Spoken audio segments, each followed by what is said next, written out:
Sylvie berdiri di sudut dapur, tangannya masih menggenggam piring kotor yang baru saja ia cuci. Dari ruang tamu, terdengar suara gelak tawa Bu Kartini dan teman-temannya. Mereka sedang menikmati hidangan mewah yang tadi disiapkan oleh Sylvie seorang diri. Anak perempuan itu memang tidak punya harga diri, suara Bu Kartini terdengar jelas. Sudah miskin, masih berharap diterima di keluarga ini. Kalau bukan karena Fahri memaksa, aku tidak akan pernah membiarkannya menginjak rumahku. Sylvie meremas jemarinya sendiri, menahan perih yang menghunjam dadanya. Sudah 1 tahun ia menikah dengan Fahri, namun setiap hari di rumah ini terasa seperti neraka. Awalnya, ia pikir cinta bisa mengalahkan segalanya.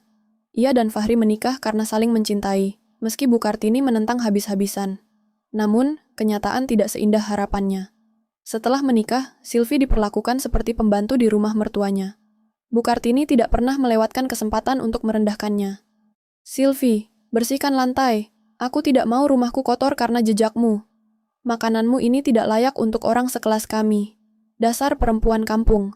Sylvie bukan perempuan lemah, tapi hari demi hari penghinaan itu menggerogoti hatinya. Apalagi Fahri selalu diam saat ibunya menghinanya. Suaminya yang dulu penuh cinta kini terasa asing, terjebak dalam bayang-bayang ibunya.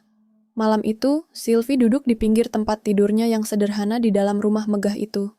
Cahaya bulan menembus jendela, menerangi wajahnya yang penuh luka tak kasat mata. Sampai kapan aku harus bertahan? Pikirnya dalam hati. Apa yang Sylvie tidak tahu adalah bahwa takdir sedang menyiapkan kejutan besar. Sebuah peristiwa yang akan mengubah hidupnya selamanya. Dan membuat Bu Kartini menyesali setiap kata hinaan yang pernah ia ucapkan. Hari itu, Sylvie bangun lebih pagi dari biasanya. Udara pagi yang sejuk menyelusup ke dalam kamar kecilnya di sudut rumah megah itu. Ia segera melangkah ke dapur, menyiapkan sarapan untuk seluruh penghuni rumah. Walau hampir setiap hari masakannya dihina, ia tetap berusaha memberikan yang terbaik. Aroma nasi goreng dan sup ayam menguar di udara saat ia menata makanan di meja makan. Beberapa saat kemudian, Bu Kartini dan Fahri datang, diikuti adik iparnya, Tina, yang baru pulang dari perjalanan luar negeri. "Kau masih di sini?" Suara dingin Bu Kartini menyambutnya. Sylvie menelan ludah, mencoba tetap tenang. Ia tersenyum kecil dan berkata, "Saya sudah menyiapkan sarapan, Bu." Tanpa menghiraukannya, Bu Kartini duduk dengan anggun di kursinya, sementara Fahri hanya menundukkan kepala. Tina melirik hidangan yang tersaji dan mengangkat alis. "Nasi goreng lagi? Bunda, aku jadi rindu masakan restoran bintang 5. Keluh Tina dengan nada manja. "Apa boleh buat?" Bu Kartini menimpali. "Kalau punya menantu miskin, ya beginilah. Hidup jadi penuh keterbatasan." Sylvie menundukkan kepala. Hatinya terasa perih, tetapi ia sudah terbiasa. Ia berharap setidaknya Fahri mau mengatakan sesuatu, tetapi seperti biasa, suaminya hanya diam. Lalu, bel pintu berbunyi. Seorang wanita cantik bergaun mahal melangkah masuk dengan percaya diri. Nadia, mantan kekasih Fahri, datang dengan senyum penuh arti. Tubuhnya semampai, dengan riasan sempurna dan parfum mahal yang menyebar di ruangan. "Tante, apa kabar? Aku dengar Fahri sekarang sudah menikah. Tapi sungguh, aku tak menyangka istrinya seperti ini." Matanya melirik ke arah Sylvie, menelusuri dari ujung kepala hingga kaki dengan tatapan merendahkan. "Kamu lihat sendiri kan, Nadia?" Bu Kartini terkekeh kecil. "Makanya, aku selalu bilang pada Fahri, seharusnya dia memilih perempuan yang selevel dengan kita." Sylvie terdiam, jantungnya berdegup kencang. Ia menatap wajah Fahri, berharap ada pembelaan. Tapi yang ia lihat hanyalah wajah suaminya yang canggung, seakan takut menentang ibunya. "Sebenarnya, aku sudah menyiapkan Nadia untuk jadi menantuku," lanjut Bu Kartini. Suaranya semakin tajam. "Kalau saja Sylvie punya harga diri, dia pasti sadar diri dan pergi dari rumah ini." Sylvie menahan napas, menatap satu persatu wajah di ruangan itu. Tidak ada yang berpihak padanya, bahkan suaminya sendiri. Saat itu, ia merasa seperti batu besar menghantam dadanya. Setahun ini, ia berusaha bertahan. Ia mencoba bersabar, mencoba beradaptasi, mencoba menjadi istri yang baik. Tapi, untuk apa? Jika keberadaannya hanya menjadi bahan hinaan setiap hari, mendadak sesuatu dalam dirinya runtuh. Ia tidak akan bertahan di tempat yang tidak menginginkannya. Tangannya yang gemetar mengepal di sisi tubuhnya. Dengan suara tegas, ia berkata, "Baik, kalau itu yang ibu inginkan, saya akan pergi." Seketika ruangan menjadi sunyi. Semua mata tertuju padanya. Bahkan Bu Kartini dan Nadia tampak terkejut dengan keberaniannya. Sylvie menatap Fahri untuk terakhir kalinya, berharap ia akan menahan kepergiannya. Tapi, tidak ada sepatah kata pun keluar dari bibir suaminya. Air mata menggenang di pelupuk mata Sylvie, tetapi ia tidak akan menangis di depan mereka.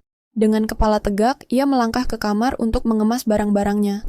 Dan kali ini, tidak ada yang bisa menahannya. Sylvie menutup koper kecilnya dengan napas berat. Tidak banyak yang bisa ia bawa. Hanya beberapa potong pakaian dan barang pribadi. Tangannya sedikit gemetar, bukan karena takut, tetapi karena luka yang perlahan berubah menjadi tekad. Saat ia membuka pintu kamar, Fahri sudah berdiri di sana. Mata suaminya tampak gelisah, tetapi tetap saja, tidak ada keberanian untuk melawan ibunya. "Kamu serius mau pergi?" tanyanya pelan. Sylvie menatapnya dalam-dalam. "Harusnya kamu tahu jawabannya, Fahri." Pria itu menarik napas, lalu berkata dengan suara yang nyaris berbisik, Aku tidak ingin kamu pergi, tapi kamu juga tidak bisa membelaku." Sylvie memotong ucapannya. Matanya yang basah kini penuh dengan kekecewaan. "Selama ini aku menunggu, berharap kamu akan berpihak padaku. Tapi yang aku dapat, kamu hanya diam dan membiarkan ibumu memperlakukan aku seperti sampah." Fahri terdiam. Ia tahu Sylvie benar. Tanpa menunggu lebih lama, Sylvie berjalan melewatinya. Setiap langkah terasa berat, tetapi hatinya mulai merasa lega. Saat ia tiba di ruang tamu, Bu Kartini tersenyum penuh kemenangan. "Bagus, akhirnya kamu sadar diri juga," katanya puas. Sylvie hanya diam, tetapi dalam hati ia bersumpah, suatu hari wanita itu akan menyesali setiap kata yang telah ia ucapkan. Saat ia melangkah keluar, udara dingin menyambutnya. Hujan baru saja reda, meninggalkan aroma tanah basah di udara. Sylvie menatap langit yang mulai cerah. Ia tidak tahu harus kemana, tetapi satu hal yang pasti, ia tidak akan kembali ke rumah itu. Sylvie akhirnya pergi ke rumah sahabatnya, Suci, yang selalu menjadi tempatnya berbagi cerita. Suci terkejut saat melihat Sylvie berdiri di depan pintunya dengan koper di tangan dan mata yang masih sembab. "Sylvie, ada apa? Kenapa kamu?" Sylvie berusaha tersenyum, meski hatinya masih sakit. "Aku sudah tidak tinggal di rumah itu lagi, Suci." Suci menatapnya dengan khawatir. Lalu tanpa ragu, ia menarik tangan Sylvie dan memeluknya erat. "Kamu boleh tinggal di sini selama yang kamu mau. Aku selalu ada buat kamu." Untuk pertama kalinya setelah sekian lama, Sylvie merasakan kehangatan yang tulus. Tidak ada hinaan, tidak ada tekanan. Malam itu, ia duduk di teras rumah Suci, menatap bintang yang berkelap-kelip di langit. Ia sadar, perjalanannya baru dimulai. Suci datang membawa 2 cangkir teh hangat dan duduk di sampingnya. "Aku sudah lama ingin bilang sesuatu, Sylvie," kata Suci perlahan. "Aku tahu kamu sangat mencintai Fahri, tapi cinta itu tidak seharusnya membuatmu kehilangan harga diri." Sylvie menggenggam cangkir di tangannya, merasakan kehangatan teh yang menjalar ke ujung jarinya. Ia mengangguk pelan. "Aku sadar, Suci. Aku terlalu lama bertahan di tempat yang tidak menginginkanku." Suci tersenyum, lalu menatap sahabatnya dengan penuh keyakinan.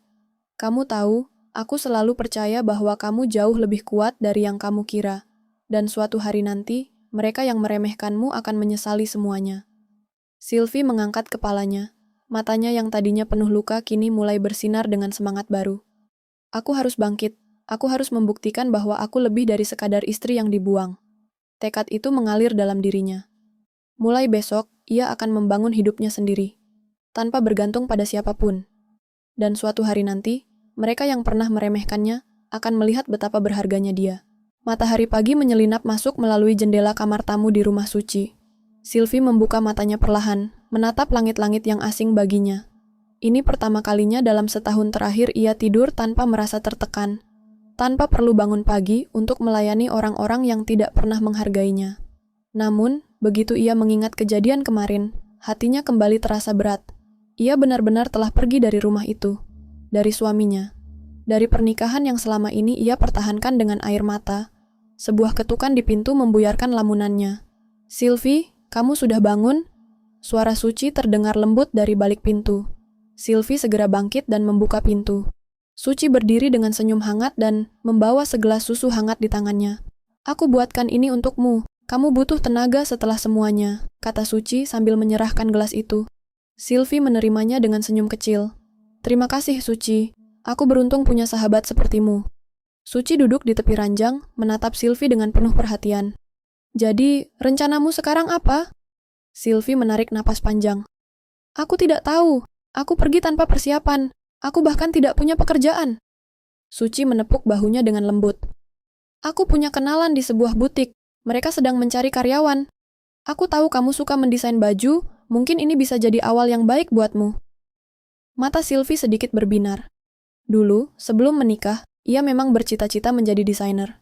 Namun, mimpinya terpaksa ia kubur setelah menikah dengan Fahri, karena ibu mertuanya tidak pernah mengizinkannya bekerja. Apa menurutmu mereka mau menerima aku? Tanya Sylvie ragu. Suci tersenyum. Kamu tidak akan tahu kalau tidak mencoba. Aku yakin kamu bisa, Sylvie. Sylvie menatap sahabatnya dengan penuh rasa syukur. Untuk pertama kalinya sejak ia meninggalkan rumah Fahri, ia merasa ada harapan. Siang itu, Sylvie pergi ke butik yang disebutkan Suci. Butik itu cukup terkenal di kota, dengan koleksi busana yang elegan dan modern. Seorang wanita berusia sekitar 40-an dengan tampilan anggun menyambutnya. Bularas, pemilik butik itu, menatap Sylvie dengan penuh minat saat membaca CV yang ia bawa. Jadi, kamu ingin mencoba dunia fashion? Tanya Bularas sambil menyandarkan tubuh di kursinya. Sylvie mengangguk. Saya memang tidak memiliki pengalaman kerja, tetapi saya sangat mencintai desain pakaian. Saya bersedia belajar dari nol. Bularas tersenyum tipis. Menarik, banyak orang datang dengan pengalaman, tapi kamu datang dengan tekad. Sylvie menahan napas, menunggu keputusan wanita itu. Setelah beberapa detik hening, Bularas akhirnya berkata, "Baiklah, aku akan memberimu kesempatan. Tapi ini tidak akan mudah. Aku ingin melihat sejauh mana kemampuanmu." Mata Sylvie berbinar. "Terima kasih, Bu. Saya tidak akan mengecewakan Anda." Saat ia keluar dari butik, Sylvie merasa seperti mengambil langkah pertamanya menuju kehidupan baru. Ia tidak tahu apa yang akan terjadi di masa depan, tetapi satu hal yang pasti, ia tidak akan lagi menjadi wanita yang bisa dihina dan diremehkan. Namun, tanpa ia sadari, seseorang sedang mengawasinya dari dalam mobil yang terparkir di seberang jalan. Fahri. Mata lelaki itu tidak lepas dari sosok istrinya yang kini terlihat berbeda, lebih kuat, lebih percaya diri. Dan untuk pertama kalinya, sebuah perasaan asing muncul dalam hatinya. Ketakutan. Ketakutan bahwa Sylvie benar-benar akan pergi dari hidupnya. Fahri duduk di dalam mobilnya. Matanya tak lepas dari sosok Sylvie yang baru saja keluar dari butik. Wanita itu tampak berbeda, lebih kuat, lebih percaya diri.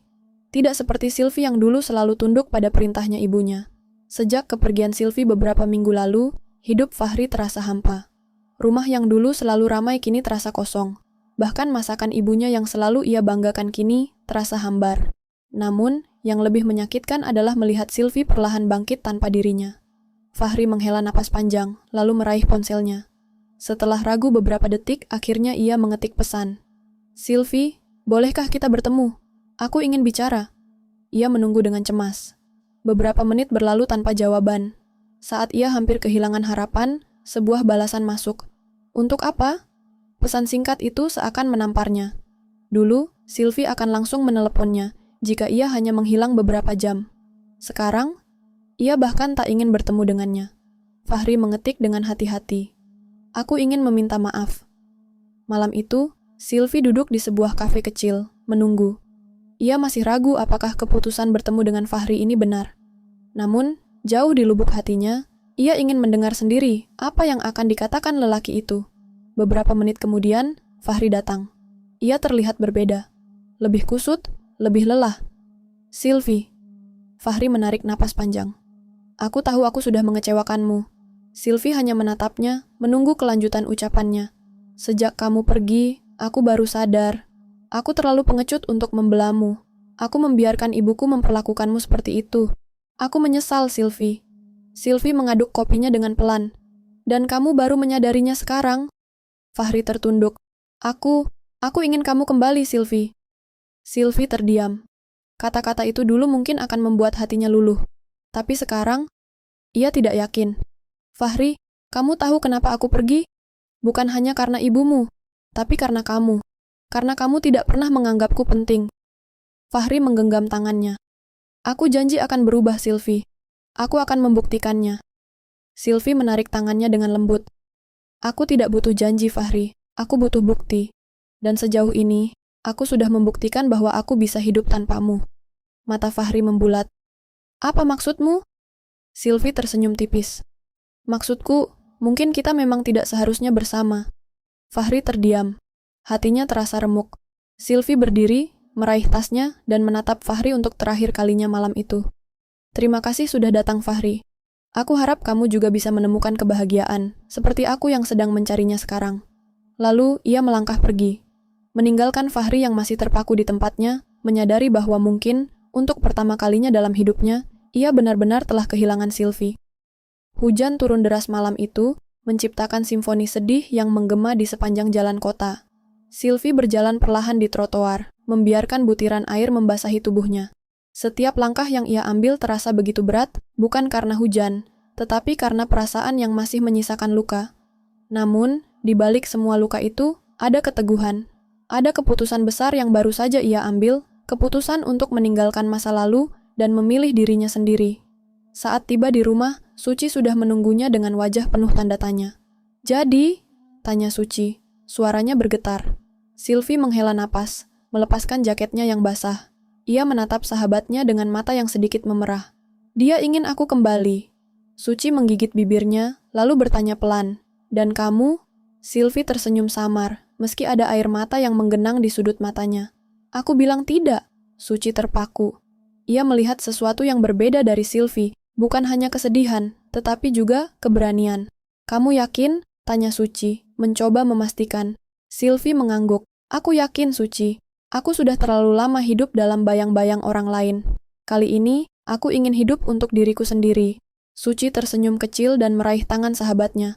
"Aku bangga padamu, Sylvie." Malam itu, Sylvie menangis. Bukan karena menyesali keputusannya, tetapi karena akhirnya, ia merasa bebas. Di rumah Fahri, penyesalan yang terlambat. Sementara itu, di tempat lain, Fahri duduk di ruang tamu dengan tatapan kosong. Rumahnya kini terasa begitu sunyi, hampa, dan dingin. Bahkan suara hujan pun seolah mempertegas kesepian yang melingkupinya. Di depannya, ibunya duduk dengan wajah gelisah.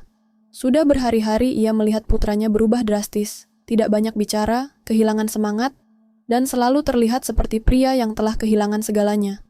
"Fahri, kenapa kamu seperti ini?" Suara ibunya terdengar cemas.